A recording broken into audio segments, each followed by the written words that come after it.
So we came to Knoxville, Tennessee for an event, which caused us to end up being stranded on the side of the road because our drive axle dropped off onto the ground, causing a fire underneath the back of the truck. Long story short, we had to end up getting our whole rear end replaced. We've been stranded in Knoxville, Tennessee for about 6 days upon coming down here for a 3-day event, which the last 2 days of the event we weren't even able to do because on our way the second day we ended up running into these problems. Well, long story short, I'm chiming on. We have just got up for our season. Because of the massive amount of work that needs to be done to keep your equipment running, axles, we just replaced axles on the trailer, 3 different axles on the trailer. We have another trailer that's the axles are broken on. Extensive damage and constant repairs on the vehicle, the truck that's hauling the trailer.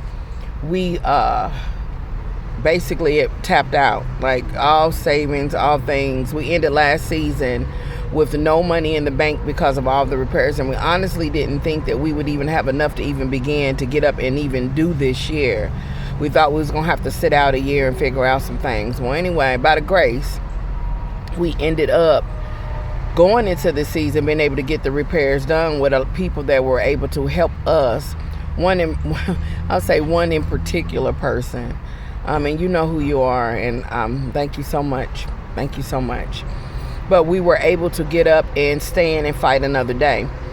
With that said, when we first get out to do the first event to stand and fight another day, this happens to where we end up losing everything, our drive shaft and everything down in Knoxville. And like I said, have been stranded here 6 days. Long story short, in the midst of the struggle, I met some very, very cool people, and I wish I could have got that on camera if I was thinking. And we ended up, talking about a lot of the auspicious and mystical things that have been happening to us along the way in our journey. And it really made me feel a sense of hope in terms of what we're doing. Because if you guys only knew a lot of the things that we are suffering, it's like we can't get up for water.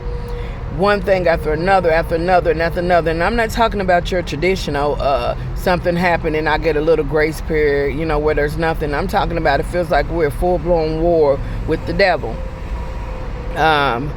And these things that we are being called to have to repair are costing thousands and thousands of dollars.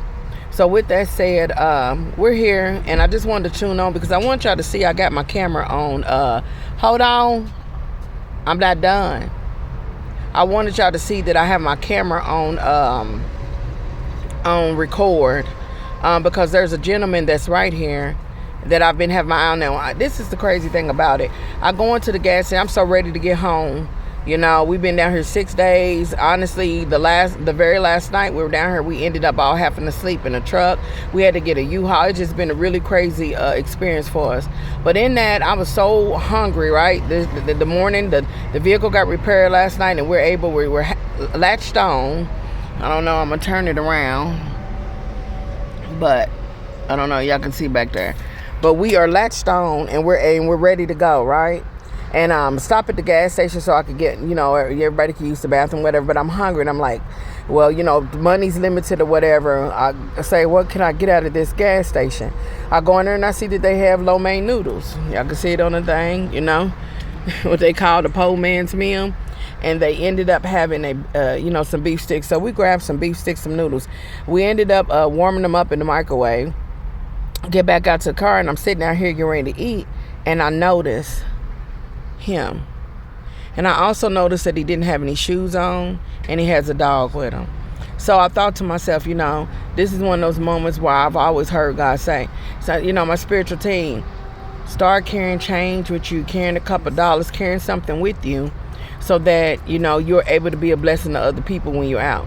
So I'm thinking to myself, after all this that we've been through, I really don't have no money. I really don't have anything that I feel that is worthy enough to give him to help him out. So I started to spin my wheels, and I say, okay, well, something beats a nothing. So I sent my son back in the store. We went in and we got him a couple of these ramen noodle bowls. We got him some beef sticks. Hopefully he could feed it to his dog. I really, really wish that I had something that I could put some shoes on his feet, because I don't know if y'all can see this weather out here. It's cloudy and they're calling for 100% chance of rain down here, and it just breaks my heart to see him sitting out there like that and nothing on his feet. I really wondered if I could try to find something in the back that we had just to give him something. I don't know. I have to see what size shoe he wear. But we're on our way over there to do some outreach in the midst of our struggle.